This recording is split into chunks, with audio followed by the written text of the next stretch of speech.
everyone, my name is Deepika. Welcome back to my channel and so sorry for being MIA for like 2 weeks now. I had my exam, semester 7 exam, so I just couldn't find time. Today's video is about how to prepare for a job as a fresher. I'm gonna give you some tips from my side and before you ask the question like what qualifications do you have, I am currently working as a data analyst. I had also received offers from different companies. I sat in multiple of them just to gain the experience, and these tips are especially for freshers who are studying in tier 3 colleges like me. I posted a story on my Instagram on like whether there are any specific questions that you guys want me to answer.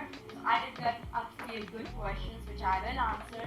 In case you are looking for anything specific, I do have timestamps below so you can see if there is something that you want to see specifically and jump to that timestamp. First of all, we will start with what the actual placement procedure is so that you guys know what you have to go through. First of all, you have to sit in the very first round. Now this one is a technical round, so they're gonna ask you questions. There are gonna be multiple questions and especially MCQ based questions or reasoning or aptitude. This is what you have to prepare for, and other than that you will also get technical questions related to your field, whichever you are applying in. It can be software developer, data analyst, web developer, or any .NET developer. It can be anything. The questions related to that, how you have to prepare for these MCQ based questions round is or reasoning rounds.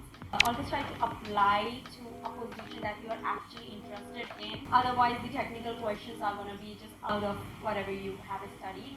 If you're sitting for the very first time for any interview or for any technical round or anything of that sort, it's going to be very nerve-wracking for you. So if that happens, please don't lose hope or anything. It will be all fine. As you go through these processes, other one will be like easier than the previous one. Whichever domain you want to apply in, you have to go through technical questions related to that domain. So if you want to revise your concepts and such, you can use your previous notes, which I'm sure most of you won't have, so you can Google it, of course. Most of the companies, they do ask you quantitative questions and logical reasoning, so you will have to solve some of those. You can't just skip them thinking you're very good in them. Of course, you will be knowing what you're weak in, so think about it and plan your study sessions according to that. Now next round will be your technical interview. So in technical interview, I'll be very honest, whenever I used to have mine and I used to see which post I have applied for, and I have like many technical interviews till date, so I used to see which post I have applied for and then I used to Google those questions, like a freshest question for this post. So I used to get a few questions, like 50-60 questions. I used to go through them and usually it really used to help me. So I'll say if you have reached your technical interview stage, just Google the questions related to that specific domain that you have applied in. Next comes the HR interview. In the HR interview, it's mostly about communication, your English speaking skills. So these are the different stages, 3 main stages. There can be a few more, it depends from company to company. There can be like 2 written and 1 technical, 1 HR round, or there can be like 1 written, 2 technical rounds, 1 HR round, something like that. That really depends. There can also be group discussions to see your communication skills, thought process, and stuff like that. Now let me answer some of your questions. So the very first question was how to improve communication skill, which is actually a necessity. As I told you already, the HR round, even the technical rounds, if you can't even express yourself, how do you expect the other guy to understand stuff? If you don't practice enough English, you are not gonna be fluent in it. And it goes for any language, honestly. You can know the basics, you can know the grammar, you can know everything, but if you don't try to form the sentences while speaking out, it is really gonna be a disaster for you, because just writing it down, it can be okay since you can go over it and then see wherever your mistakes are and stuff like that. I'll still give you some tips that you can use and hopefully will help you, because I was not this fluent before. I spoke in English every day 2 to 3 hours for past 3-4 years. This is what I've been doing. Now the thing is who to speak in English with, because people are so judgy nowadays. There are so many apps nowadays where you can talk to strangers in English. I'm not talking about Omegle. Don't go there. I have heard a few apps like Camly where you can speak in English. So maybe you can try out these apps if you have absolutely nobody, but other than that, if you have somebody who is good in English and who can correct you as you speak to them, I will suggest speaking to them. So this is all you can do, there is no other way to get fluency in a language.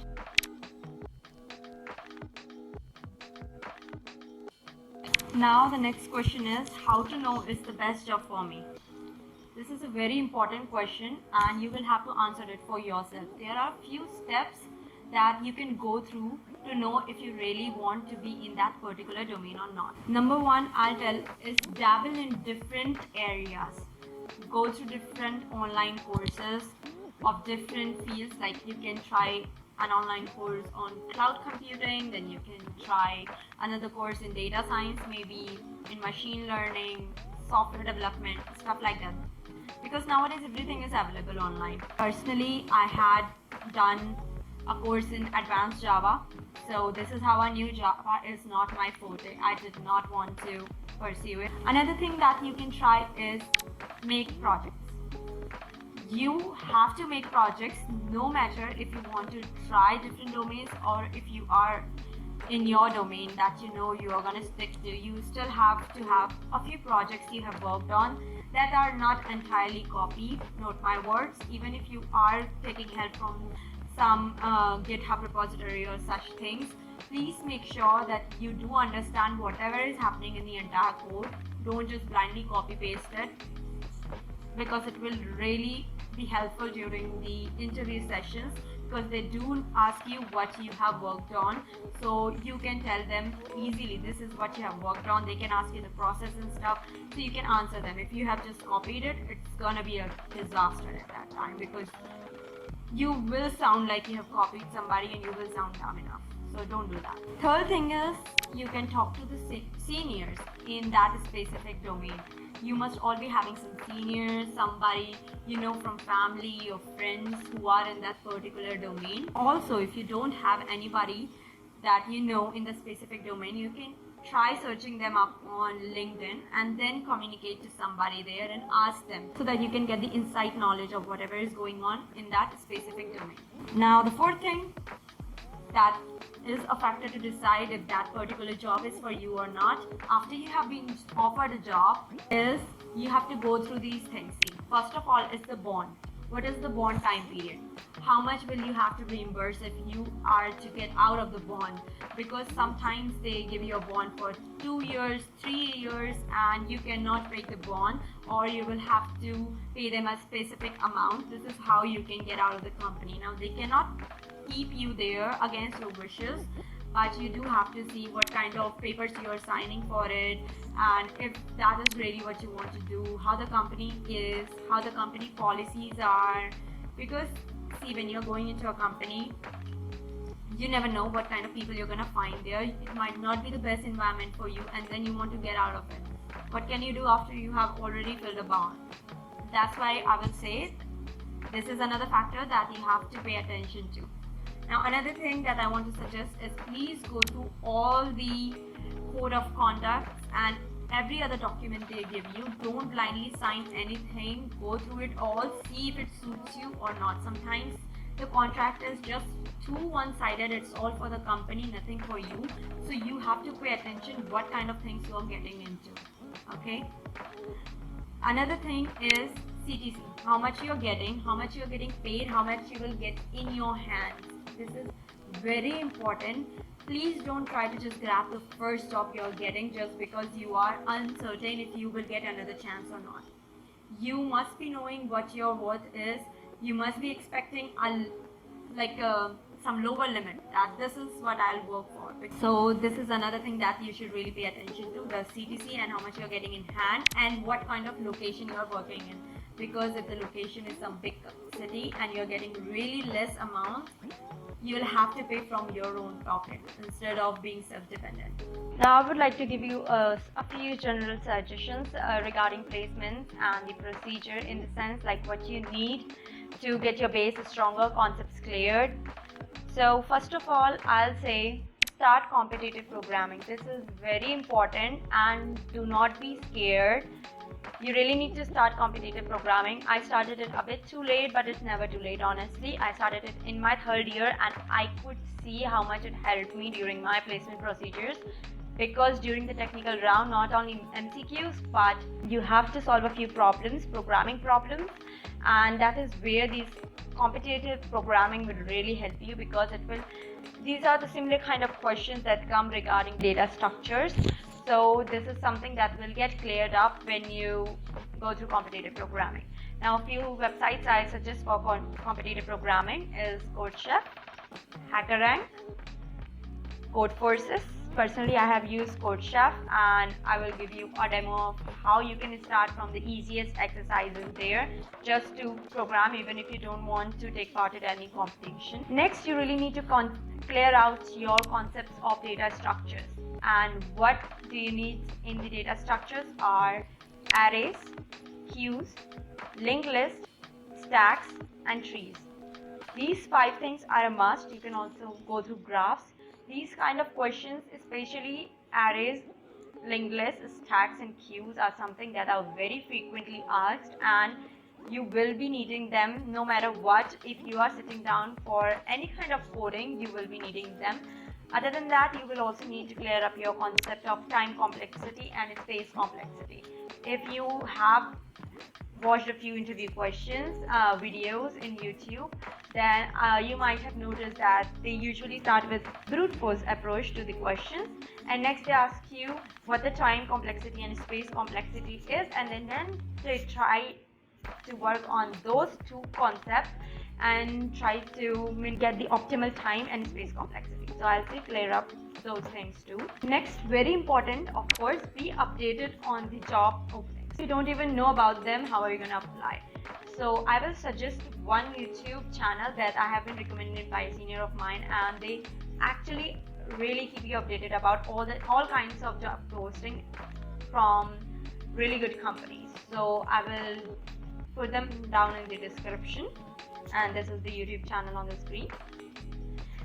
Please subscribe to them and turn the notification bell on, because getting those notifications will really help you to know when anything is coming. Like I have applied for Adobe and such too. Now, other things, referrals. You might be having a few seniors, you might be having some people that you might be knowing in the IT industry. Ask them to refer you to the roles, and please ask them to tell you firsthand whenever there is a job opening in their company, because getting the referrals will help you a little bit. I won't say a lot, because you will have to clear up your concepts for that, but still this is a plus point that you have a referral from the company, any employee. Another thing I will suggest you to is work on your GitHub account. Please make one GitHub account if you have not made one already. Also one LinkedIn account. So these things actually help out your reach. You can connect with the same kind of professionals in the field, and you can ask them questions and stuff like that, get updated on technologies. So, and for the GitHub, you need it because you need to put it on your resume, also in your LinkedIn or anywhere else, so that people or the whoever is hiring you, they can know what kind of projects you have worked on. There is where you can explain and get your projects on display, so that people can go through them and see how much you have actually worked and what kind of position you are in. Next is resume. Resume is very important, let me tell you. If you have not done anything about your resume, make a really good resume, because that is the very first impression you are giving to anybody, and that looks also matter a little bit. I will say if the resume is a bit too crowded, they can't pinpoint the keywords, then it is not of much help. I will also suggest you two sites that I use personally for resume making: Canva and Nova Resume. I will also put them down in the description for you. Another thing is obviously quant. I have told you already. Another thing is languages. What languages do you need? You should be knowing at least one object-oriented programming language. It can be anything. It can be Java, it can be Swift, it can be anything, but I'll ask you to please go through a few programming languages if you are having difficulty in one. There are many options out there. You can go through them and try to code in them, ask you questions, maybe on Code Chef, that is where you can try. They do give you a lot of options. So this is the wrap on this video. It's a bit lengthy, but there were just too many things that I had to cover for you guys. So you just go through these things and try to work on as much as you can. It will really help you. These are not too many things, honestly, because I am a lazy person myself and I have worked on all of them. Take out time for these things other than your studies, obviously, because these are the things that will actually help you to get a placement, to get an offer letter from any company. And also don't forget to live your college life, because after you're done with it, you're into adulthood officially. Like, share, subscribe, comment. I'll see you in another one.